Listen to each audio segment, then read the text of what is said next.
kenapa ketika misalnya orang yang istilahnya terkenal di nasional kembali pulang ke Minahasa menjadi kerdil, rasa terasing gitu.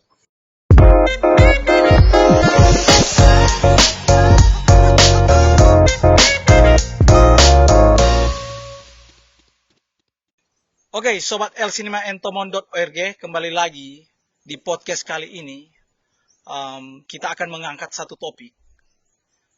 Kita akan mengangkat satu topik yang bagi saya, publik Tomohon perlu mengetahuinya.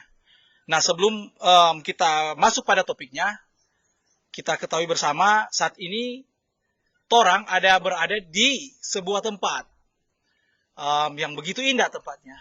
Nah, tempat yang kita podcastkan kali ini adalah Valentine yang kita ketahui berapa tahun lalu menjadi viral ya di Tomohon karena view-nya begitu bagus, begitu baik dan begitu enak. Udara yang begitu sejuk. Nah, kita lihat di pemandangan ini nih, itu ada hamparan Gunung Lokon, ada persawahan. Nah, ini menjadi sukacita tersendiri bagi tim kami dan podcast kali ini ya. Nah, saat ini sesuai dengan view latar belakang kita ini, kali ini podcast kita akan mengangkat sebuah pemikiran mengupas tentang sebuah potensi yang ada di Kota Tomohon ini lewat pariwisata, lewat kebudayaan, dan lewat potensi orang-orang yang ada di Kota Tomohon. Nah, kita tentunya akan berbicara pariwisata dalam sudut pandang film.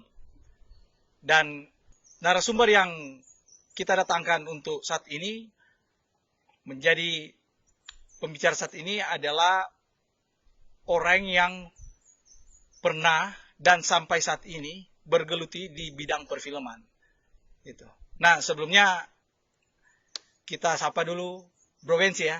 Ya. Apa kabar Bro Wensi? Kabar baik. Nah, tapi sebelumnya kita perkenalkan dulu Bro Wensi ini siapa dan dia ini. Oke. Jadi terima kasih kita ini orang panggil dan Wensi Fatubun. Kalau lihat dari kita marga orang Maluku. Maluku. Iya. Kalau lihat dari kita fisik Papua. Artinya kita ini campuran dan Papua Maluku. Papua Maluku ya. Ya. Hari-hari. Jadi Pamalu. Papua Maluku. Pamalu. Ya, istilah baru. Istilah baru ya. Kepikir juga kita. Gitu. Ya. Jadi, terus. Kita datang pertama di Manado itu tahun 2000. Setahun di Manado, kemudian ke Jawa. Setahun di Jawa, lalu balik lagi Manado. Di Manado kurang lebih 8 tahun. Habis itu kita keluar, tinggalkan Manado. Kerja di berbagai tempat. Jakarta, sempat ke Swiss, Australia, ke Amerika, ke Thailand, ke Filipina, Malaysia, dan akhirnya kembali lagi ke Manado karena menikah dengan orang Matani.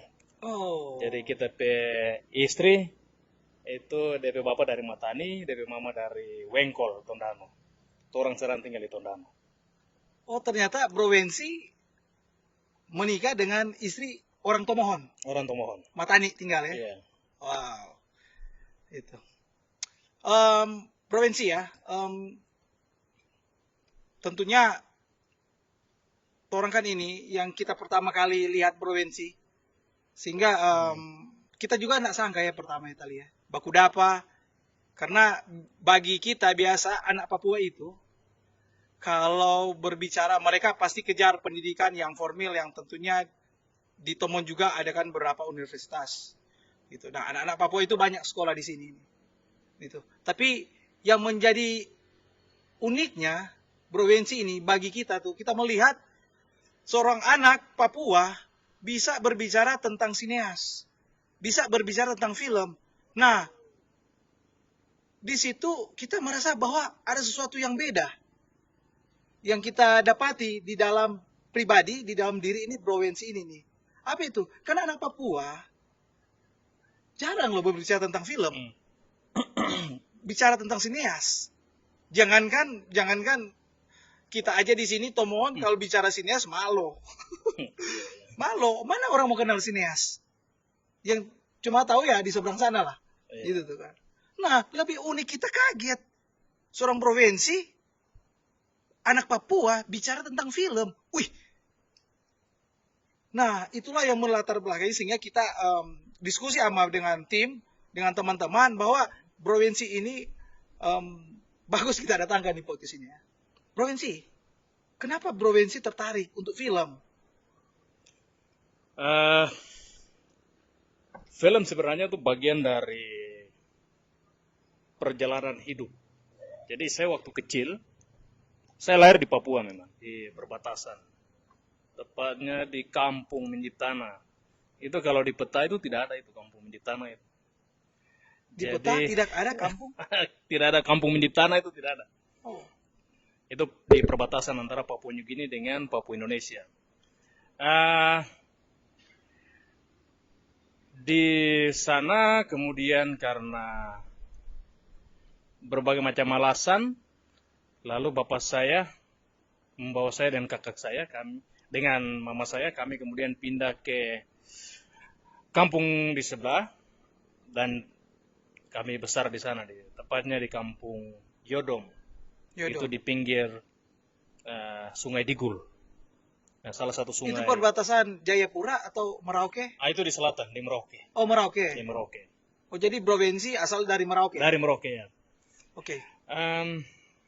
Kelas 2 SD itu, waktu itu, kelas 2 SD, kemudian ada orang Korea yang bekerja di perusahaan, itu memotret kami.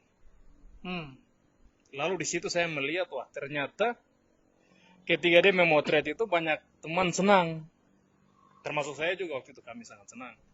Lalu dalam hati saya berpikir, ya, ke depan saya harusnya menjadi seperti dia, membuat orang lain senang melalui kamera. Oh, itu awal? Iya, awalnya. Jadi turis Korea? Kerja di perusahaan. Oh, kerja di perusahaan. Orang Korea? Orang Korea kerja di perusahaan Korindo, Korea Indonesia. Perusahaan kayu, kemudian sekarang menjadi perusahaan sawit. Dan dia memotret kami senang. Lalu di situ saya... Itu tahun berapa, bro? Tahun 93. 93? 92, 93. Masih anak-anak, bro, itu? Oh, masih anak-anak, masih kacili di kampung. Masih kecil. Dari situlah mulai termotivasi untuk menggunakan film atau menggunakan kamera untuk bercerita awalnya.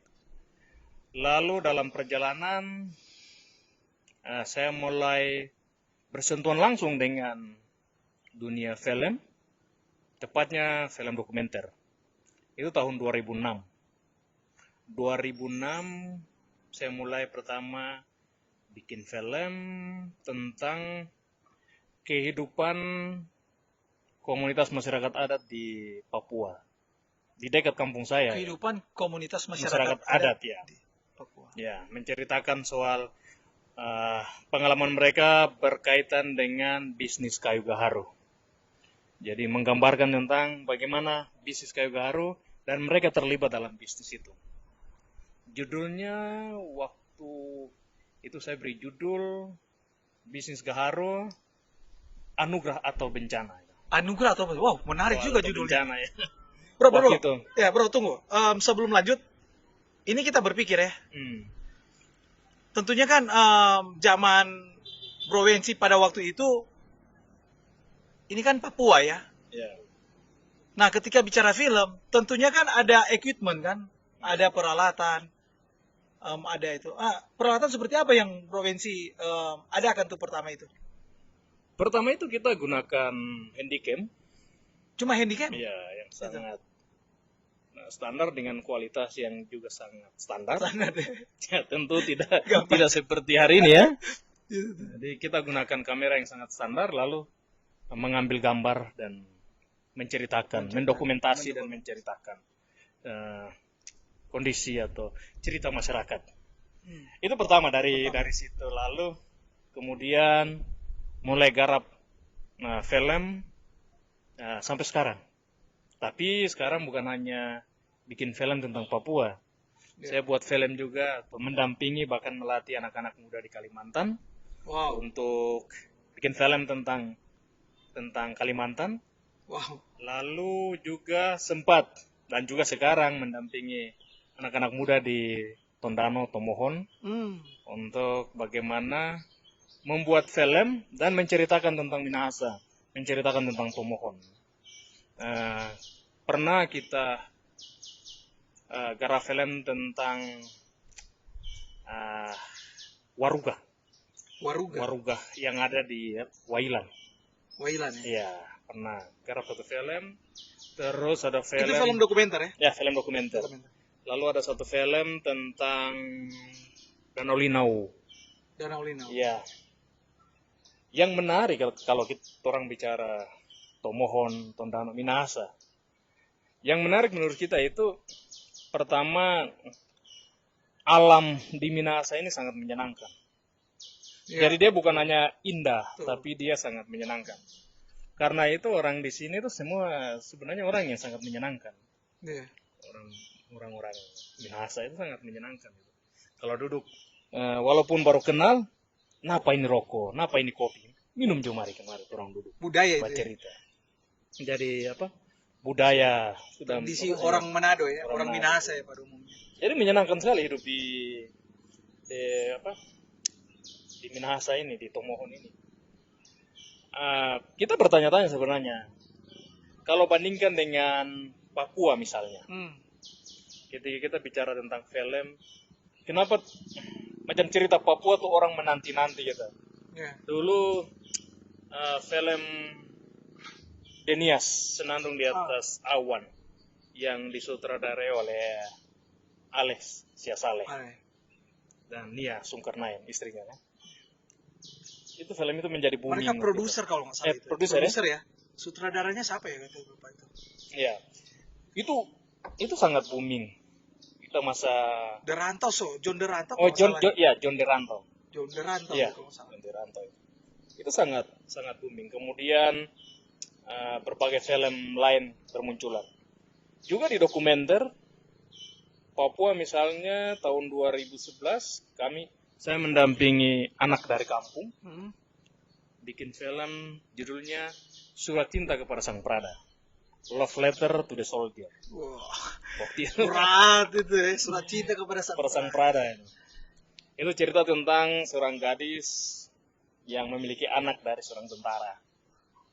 Hidupnya di perbatasan.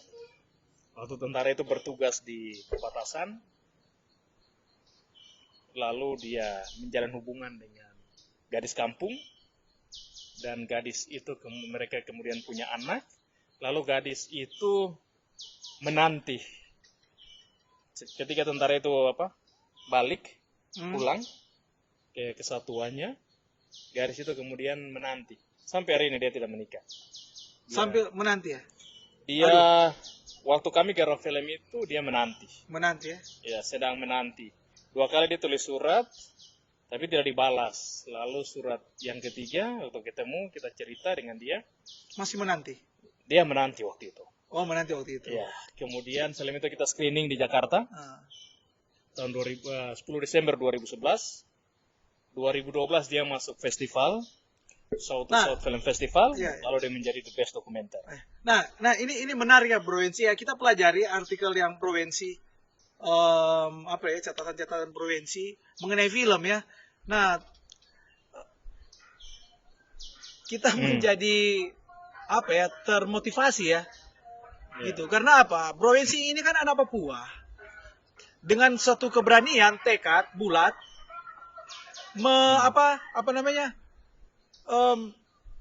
memajukan ya, artinya dia naik setingkat untuk berpikir bahwa kita perlu bercerita gitu. Nah, cerita ini biar bisa dilihat orang, bisa didengar orang lewat apa. Nah, Provinsi ambil satu keputusan membuat sebuah film Dan kalau kita pelajari ya, kayak apa, Papuan Voices. Papuan Voices itu.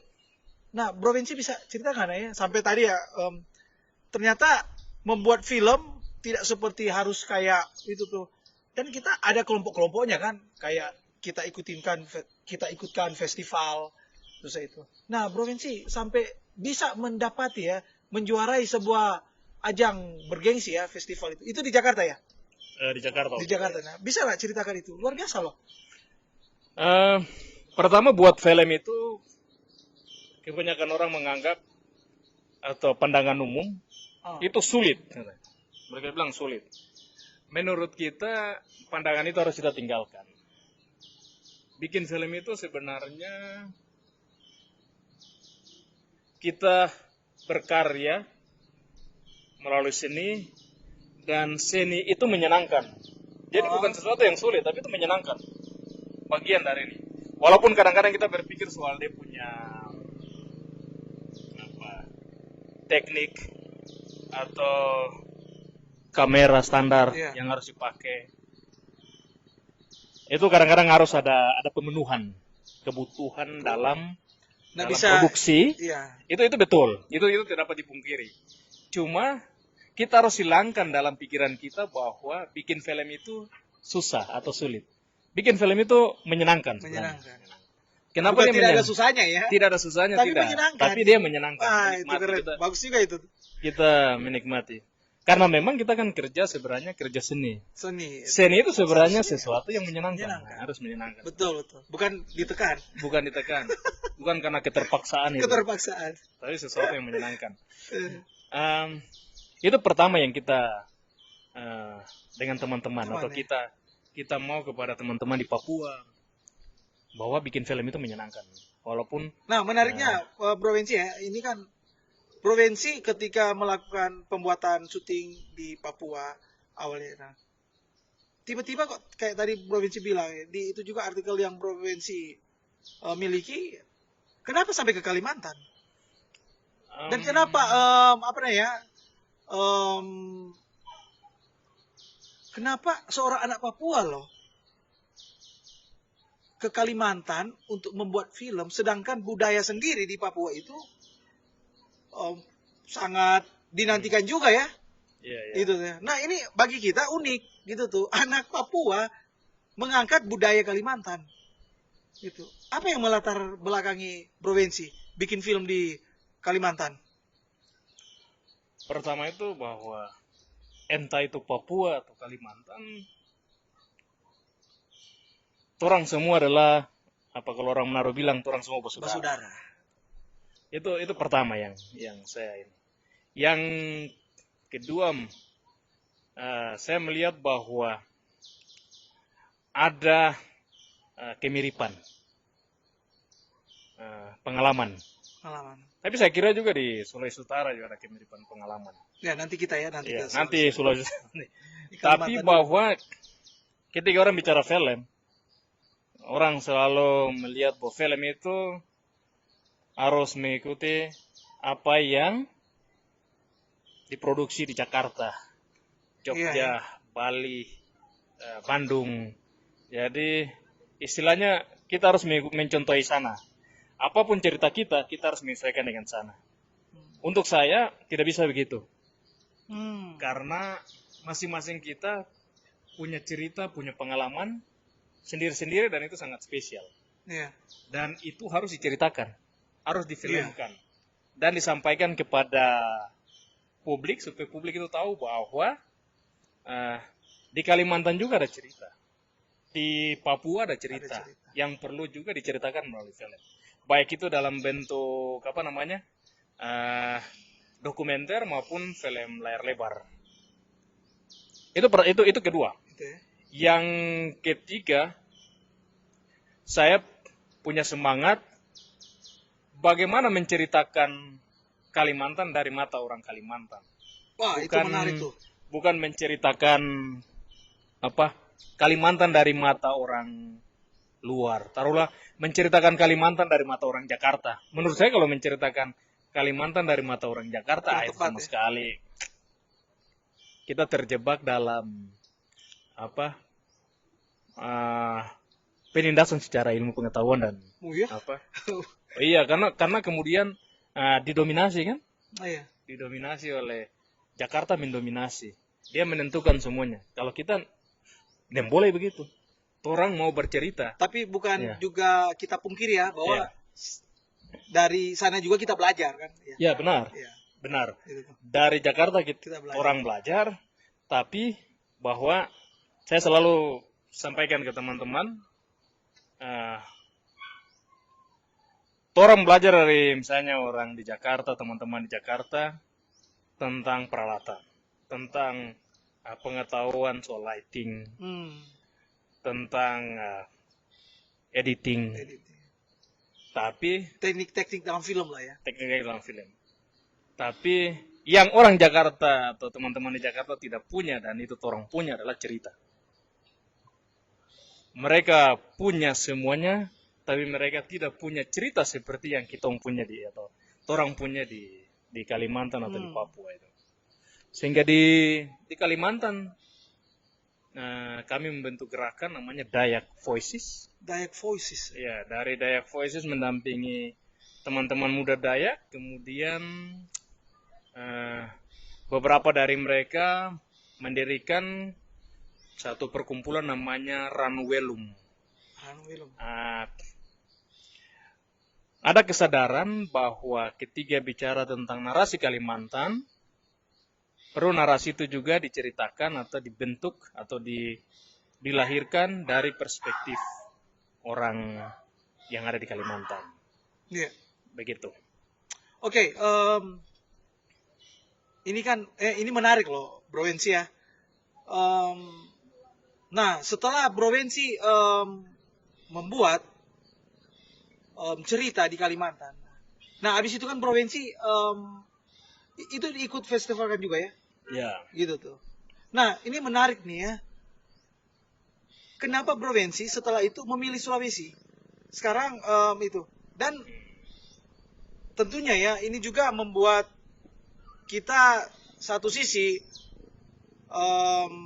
sebagai pembuat film juga, film dokumenter, ini ada satu kebanggaan juga ya. Artinya membuat terpacu lagi ya kita untuk berpikir lagi ya, karena betul ini Bro Wensi ya, kehadiran Bro Wensi untuk saat ini bagi kita itu memotivasi kembali gitu, membangkitkan kembali ya, karena kita perlu ketahui ya, 2016 kalau tidak salah ya, 2016 Sulawesi Utara itu dipercayakan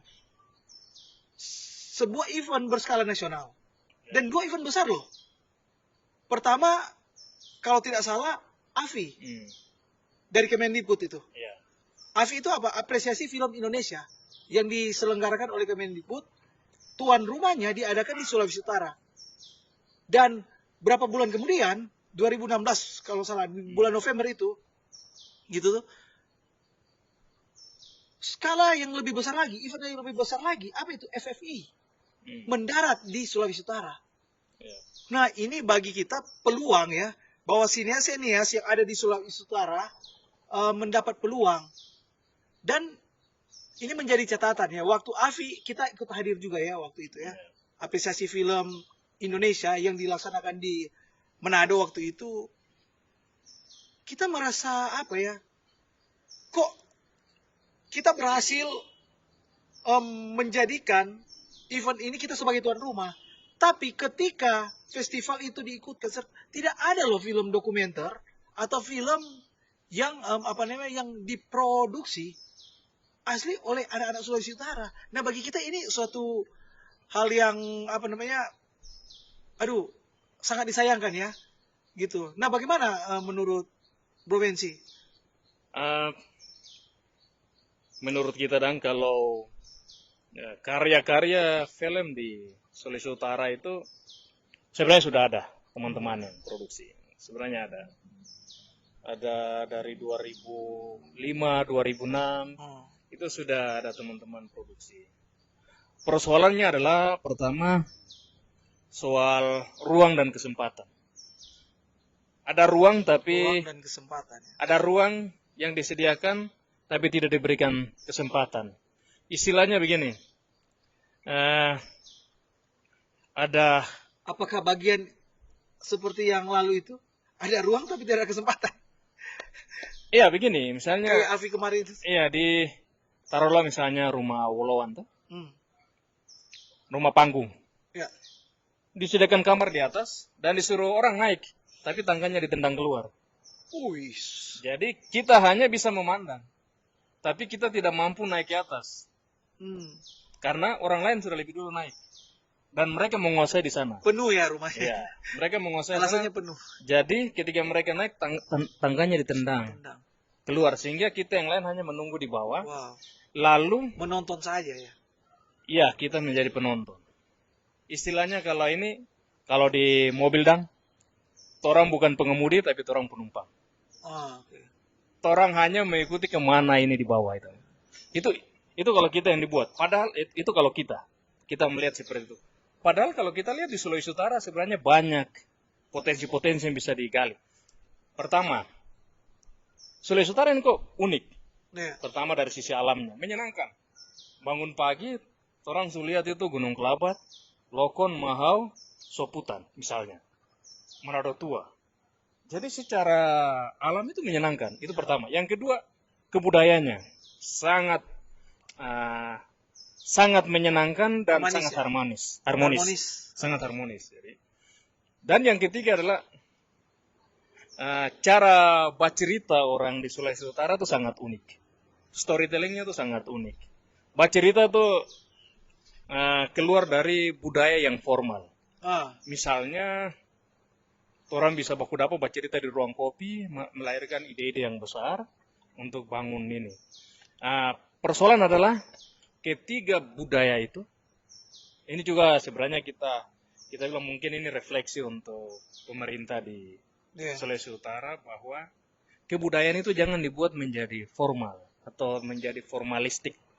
Seharusnya dia menjadi sesuatu yang merakyat di masyarakat. Kalau misalnya tarian kawasaran atau kabasaran itu ditampilkan ketika menyambut pejabat, maka itu dia cenderung terjebak dalam formalisme. Seharusnya dia menjadi praktek Ya. Praktek harian. Kehidupan masyarakat itu. Kehidupan masyarakat. Jangan ditarik ke formalisme. Akhirnya lebih ke birokrat. Lalu kita lihat. Nanti ada tarian itu ada ketika ada event. Ada event atau ada pejabat gitu, yang berkunjung. Lalu itu juga tempat-tempat yang tadi indah, menarik, itu kemudian diciptakan melalui paket pariwisata dan mengikuti formalisme, mengikuti tuntutan, misalnya tuntutan pasar, lalu mereka mulai meninggalkan kearifan lokal di sini. Taruhlah begini, dulu waktu kita mahasiswa masih di Pineleng kita Pak. Dulu mahasiswa di Pineleng, orang setiap liburan, orang selalu bercerita untuk mendaki misalnya Gunung Mahau atau Soputan. Orang ke sana itu dulu rame sekali. Anak-anak muda kalau camping itu rame. Di Gunung Mahau. Di Mahau rame kita kalau camping. Iya ya.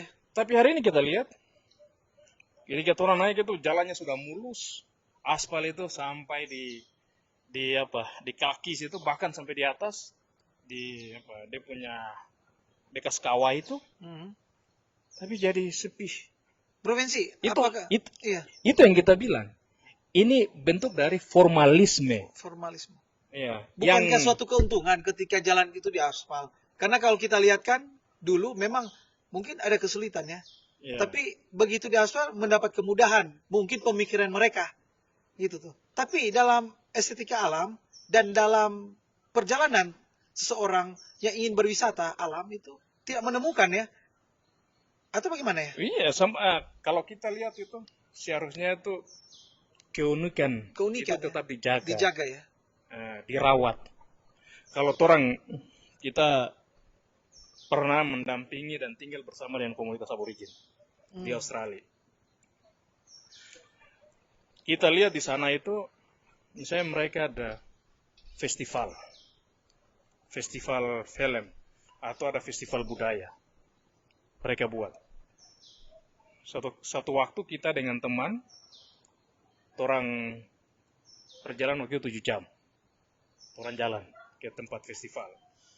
kita pikir di sana itu nanti seperti di apa? Di Indonesia gitu. Orang bikin festival, berarti ada musik ramai. Oke. Di sana tidak ada.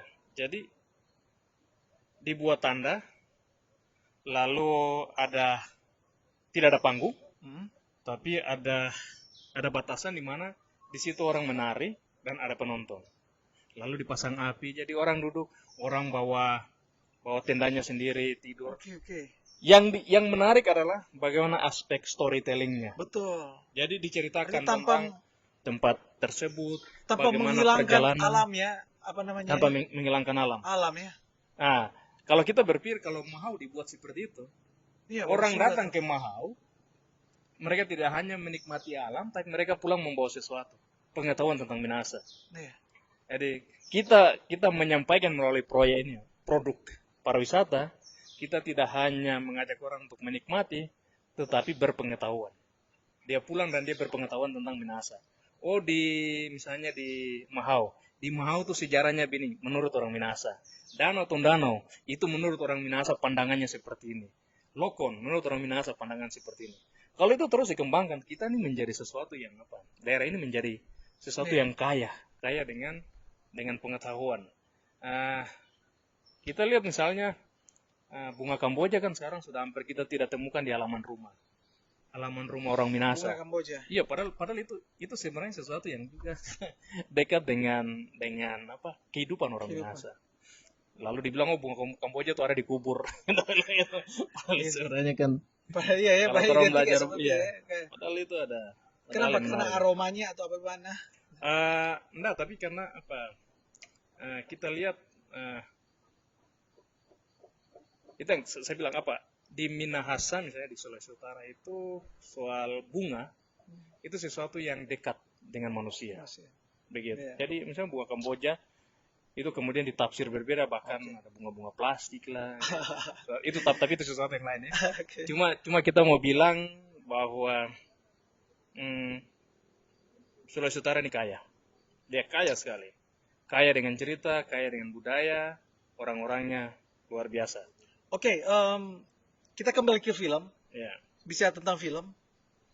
Kira-kira Bro Wensi ya, artinya begini ya.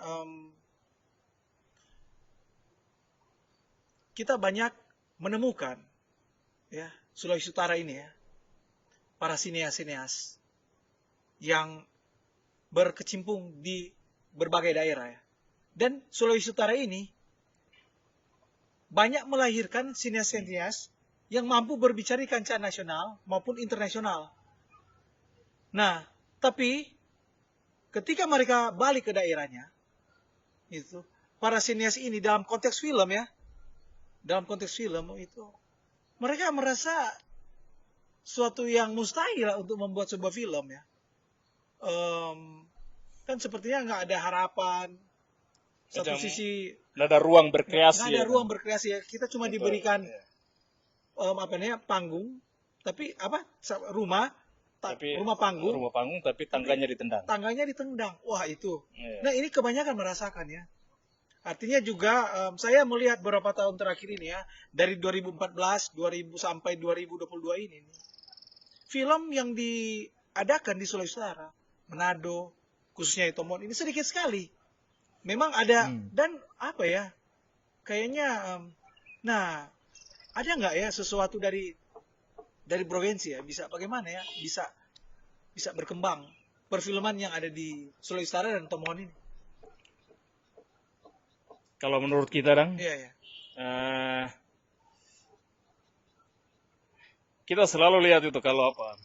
Misalnya kita lihat film, wah ini Om Remi Silado terlibat, wah luar biasa. Jadi kemudian mulai cari tahu siapa nih sebenarnya Remi Silado. Ternyata Kote Marga Tambayong. Berarti ini orang Manado. Jadi artinya di nasional untuk perfilman, itu orang Manado itu cukup memainkan peran penting. Peran penting dalam industri perfilman. Tapi kalau kita lihat ke Sulawesi Utara, kalau sampai hari ini, kalau produksi film layar lebar, itu menjari sedikit sekali. Sedikit sekali ya. Sedikit sekali. Cuma berapa jari mau hitung. Iya, sedikit sekali itu film. Sama dengan dokumenter juga, sedikit sekali. Padahal di dunia film dokumenter kita kenal berapa teman-teman pembuat film dokumenter, banyak kali mereka. Iya. Ada berapa teman anak-anak Manado yang juga terlibat. Bahkan kita pe guru waktu yang pertama kali memperkenalkan kita di dunia film dokumenter itu orang Manado. Dia memperkenalkan, lalu itu menjadi minat kita untuk masuk ke dunia dokumenter. Tapi kenapa ketika misalnya orang yang istilahnya terkenal di nasional pulang ke Minasa menjadi kerdil, rasa terasing gitu. Kalau kita pertama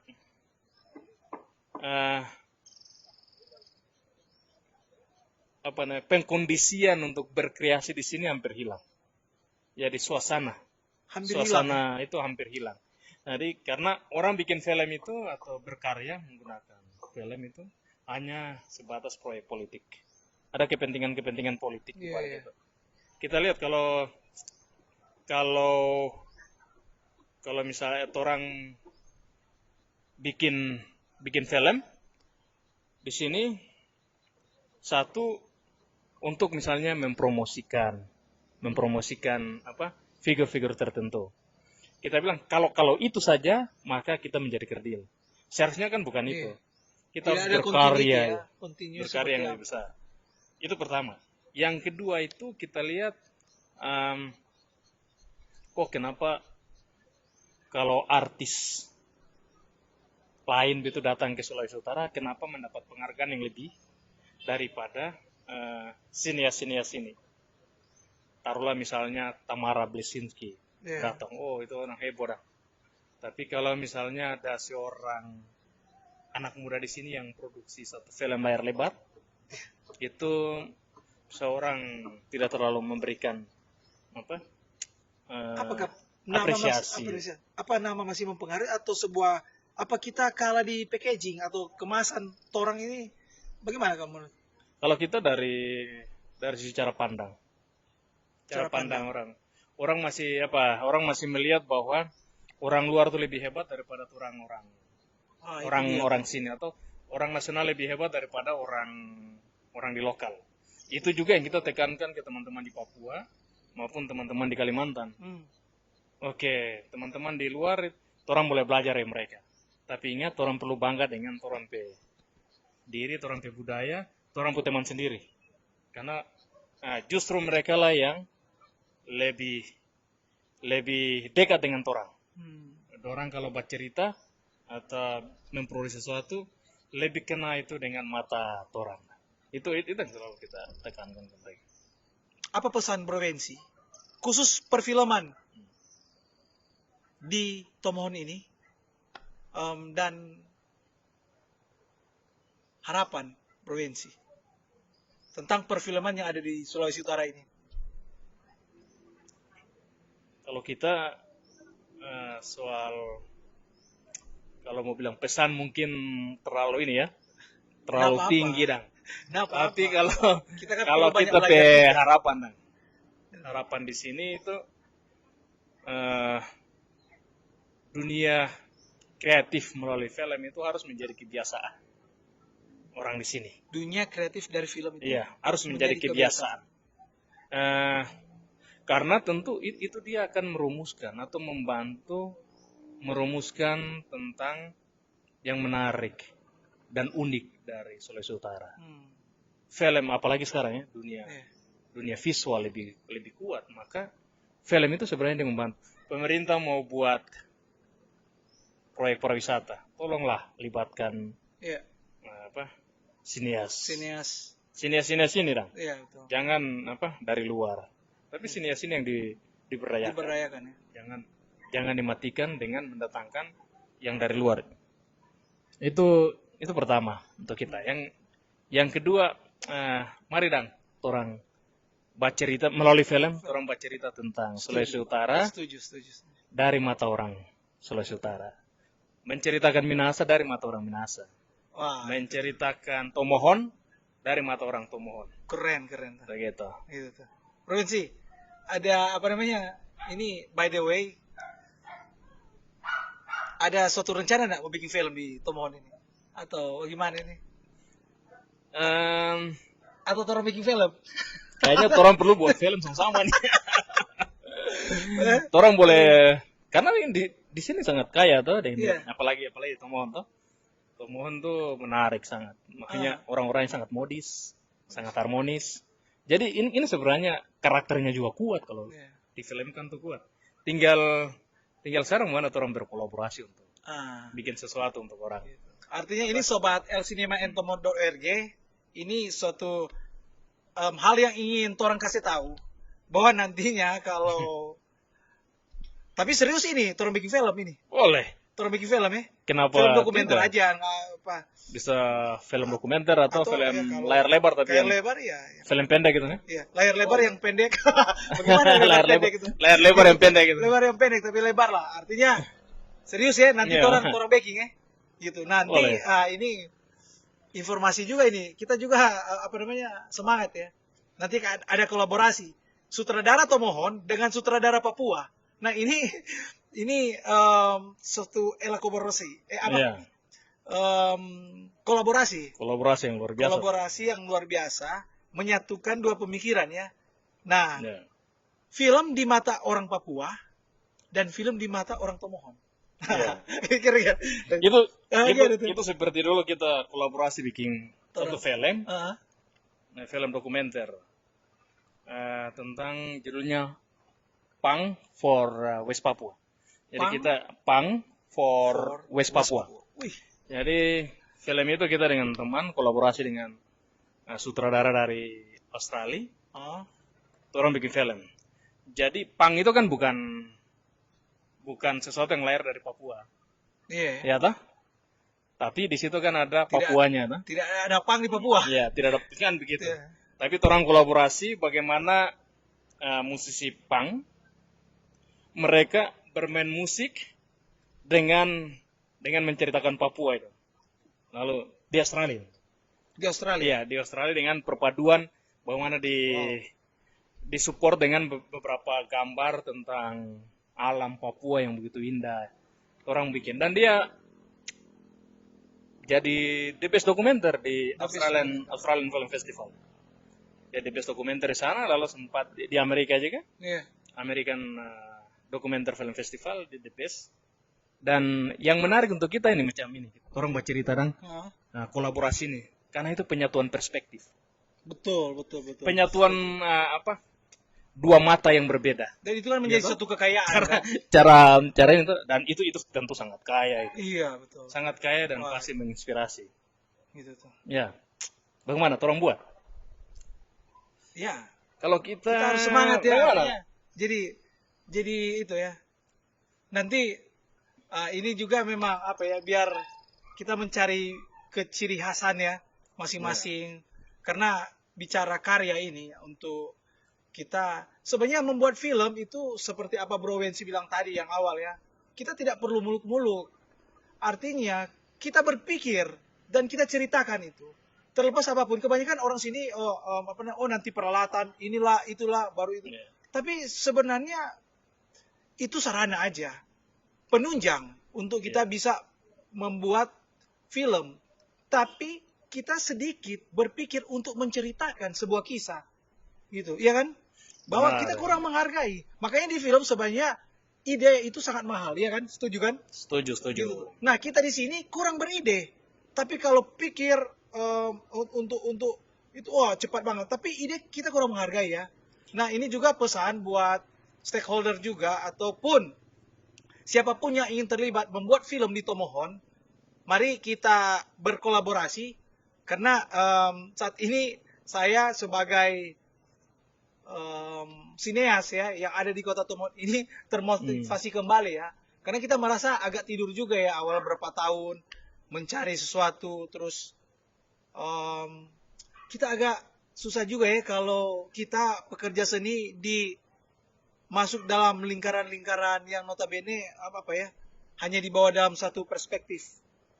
Dalam ya contoh lah ya, kalau si A nggak sama si A, kalau si B nggak sama si B.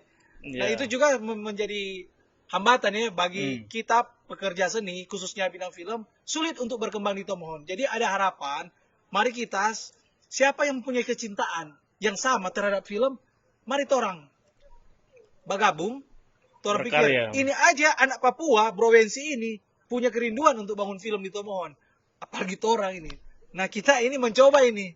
Kira-kira semoga Tuhan, artinya Tuhan menuntun. Tuhan menuntun. Menuntun kita untuk berkarya, toh? Berkarya. Amin. Karena tadi Haleluya. Bro bilang tuh, Eh, jadi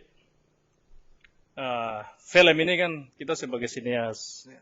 sebagai pembuat film, kita kan sebenarnya mau bercerita dengan sentuhan-sentuhan seni.